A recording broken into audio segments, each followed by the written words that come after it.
अरे फातिमा बेटा, ये क्या कर रही हो? पहले नमाज पढ़ लो। पापा मैं बड़े होके स्केच आर्टिस्ट बनूंगी। ये देखिए मैंने कितनी अच्छी ड्राइंग बनाई है।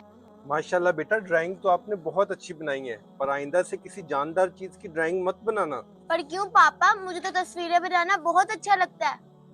बेटा, इस्लाम में किसी जानदार चीज की ड्राइंग या तस्वीरें बनाना हराम है। और हमारे प्यारे नबी हजरत मोहम्मद सल्लल्लाहु अलैहि वसल्लम ने फरमाया, इन्ना मिन्ना शद्दिनातु अज़ाबुल यौमिल क़ियामतिल मुसव्विरून। पर पापा इसका क्या मतलब है? बेटा, इसका मतलब है सबसे ज्यादा अजाब उन लोगों को होगा जो तस्वीरें बनाया करते थे। फिर अल्लाह उनसे ये कहेगा कि तुमने इसकी नकल उतारी तो इसमें जान भी डालो, क्योंकि ये अमल अल्लाह की तख्लीक के मशूबात करते हैं। इसलिए हमें किसी भी जानदार चीज की ड्राइंग नहीं बनानी चाहिए। ठीक है पापा, आइंदा से मैं कभी किसी जानदार चीज की तस्वीर नहीं बनाऊंगी। माशाल्लाह बेटा, अल्लाह हमें दीन और इस्लाम की राह पे चलने की